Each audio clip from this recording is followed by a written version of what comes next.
नमस्कार, मैं हूँ शीतल कलस्कर और आपके लेकर आई हूँ एक खास शो डायबिटीज पर चर्चा। और इस टॉक शो में हम बात करने वाले हैं डायबिटीज और उसे किस तरह से कंट्रोल किया जा सकता है।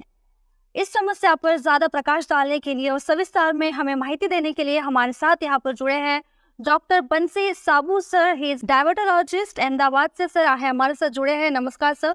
सबसे पहले तो बहुत बहुत धन्यवाद हमारे साथ जुड़ने के लिए। कार्यक्रम को आगे ले जाने से पहले मैं आपसे निवेदन करूंगी हमारे दर्शकों को आप अपने बारे में संक्षिप्त में माहिती दें। मैं डॉक्टर बंसी साबू डायबिटोलॉजिस्ट अहमदाबाद बेस्ड हूँ। मैं RSSDI का past president, currently diabetes India का सेक्रेटरी और डायबिटीज़ एशिया स्टडी ग्रुप का vice president, international diabetic federation जो साउथ ईस्ट एशिया का रीजन का भी chair elect. Thank you sir. मेरा पहला सवाल आपसे ये है कि डायबिटीज हर किसी को है। ऑलमोस्ट 3 लोगों में से 2 लोगों को डायबिटीज आजकल हो रही है और सब तरफ यही होता है कि एवरीबॉडी इज टेकिंग मेडिसिन। सबका ये बोलना होता है कि डायबिटीज कंट्रोल में नहीं आ रही है।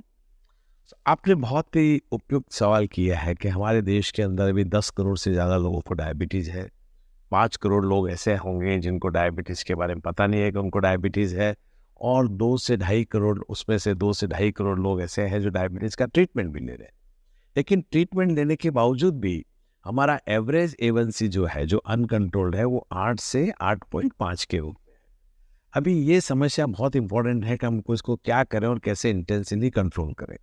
हम इसको क्लिनिकल इनर्शिया, जिसके अंदर कुछ फिजिशियन फैक्टर्स भी है और डॉक्टर्स के अलावा पेशेंट्स के फैक्टर्स भी है कि पेशेंट उसको बहुत कॉम्प्लाइंट नहीं है, दवाई रेगुलर नहीं लेते। लेकिन 2 इम्पॉर्टेंट रीज़न बहुत कॉमनली देखे गए हैं। एक तो डॉक्टर्स के पास रेगुलर फॉलोअप नहीं है, क्योंकि ये बीमारी ऐसी है कि जहाँ उसको दर्द नहीं है इसलिए वो रेगुलरली फॉलो नहीं कर रहा है। और दूसरा, पेशेंट मॉनिटर भी नहीं करता, यानी सेल्फ मॉनिटरिंग भी नहीं करते और अपना HbA1c भी नहीं करते। मैं ऐसा मानता हूँ कि यदि 2 चीज़ में मेन चेंज किया जा सकता है, यदि हम उनको ज़्यादा मॉनिटरिंग के लिए मोटिवेट कर सकें और उनको रेगुलरली HbA1c करा के रेगुलर अपने डॉक्टर को मिलने का कर सकें, तो आई एम श्योर कि हम काफ़ी जनों का HbA1c बेटर कंट्रोल ला सकते हैं। प्लस मास हमको अवेयरनेस करना है। ये आज की डायबिटीज़ पर चर्चा, ऐसा सुंदर प्रोग्राम जो हमारा सोशल मीडिया के ऊपर या टीवी के माध्यम से हम ज़्यादातर लोगों को बता सकेंगे, उससे हमारा अवेयरनेस इंक्रीज होगा कि जो लोग डायबिटीज़ की दवाई नहीं ले रहे हैं या जो दवाई को इरेगुलर ले रहे हैं या अपने आप को मॉनिटर नहीं कर पा रहे हैं, यदि वो अपने आप को रेगुलर करेंगे तो हम डायबिटीज़ के ऊपर विजय प्राप्त कर सकते हैं, हम उनके कॉम्प्लिकेशन को रोक सकते हैं। बहुत ही सही कहा सर आपने। सो मॉनिटरिंग इज इम्पोर्टेंट। अगर डायबिटीज को कंट्रोल में लाना है तो मॉनिटरिंग इज इम्पोर्टेंट। आपका अगला सवाल आपसे ये है कि डायबिटीज के लिए लेटेस्ट एडवांस ट्रीटमेंट कुछ आया है अभी? देखिए, आज के हम 20 साल पहले ऐसा समझते थे कि शुगर कंट्रोल करना है, डायबिटीज़ का मतलब ग्लूकोज को कंट्रोल करना है। उसके बाद हमको ये समझ में आया, जो साइंस के हिसाब से, जो लेटेस्ट एविडेंस के हिसाब से, कि डायबिटीज़ के अंदर ग्लूकोज तो कंट्रोल करना ही है, लेकिन उनको हाइपोग्लाइसीमिया नहीं होने देना है। उनका शुगर एकदम से डाउन नहीं होना चाहिए, वो भी नुकसानदायक है। और फिर हमको ऐसा पता चला कि ये एडवांसमेंट के साथ में जब उनको हाइपोग्लाइसीमिया भी नहीं हो, उनका अच्छा डायबिटीज़ कंट्रोल भी हो, लेकिन हमारे को उनको कॉम्प्लिकेशन नहीं होने देना है। यानी हमारा अप्रोच पूरा है, जो ग्लूकोसेंट्रिक था, जो डायबिटीज में शुगर कंट्रोल का अप्रोच था, वो हमको कॉम्प्लिकेशन प्रिवेंटिव अप्रोच हो गया। यानी अब उनकी हार्ट और किडनी को बचाना है, वो हमारा मुख्य ध्येय हो गया। सो आपको केवल शुगर ही कंट्रोल नहीं करना है, हमारी किडनी और हार्ट के लिए भी बचाना है, वो बहुत जरूरी है। तो अब हमारे को पेशेंट को ये अवेयर करना है कि जब वो अपने डॉक्टर से मिलने जाए तो उसका केवल ये नहीं है कि डॉक्टर साहब मेरा शुगर ही कंट्रोल हो। दूसरा सवाल ये होना चाहिए कि डॉक्टर साहब मेरे हार्ट, किडनी, आँख, पैरों से मेरे को तकलीफ नहीं पड़े, इन कॉम्प्लिकेशन से मैं कैसे बच सकूं। और ये लेटेस्ट एडवांसमेंट अब दवाओं के रूप में आ चुका है। अब हम पेशेंट को ऐसी दवाई दे सकते हैं जिससे न केवल हम उनका अच्छा शुगर कंट्रोल कर सकते हैं, हम उनका वजन घटा सकते हैं, हम उनकी शुगर नहीं घटे, हाइपोग्लाइसीमिया नहीं हो, ऐसी दवाई दे सकते हैं।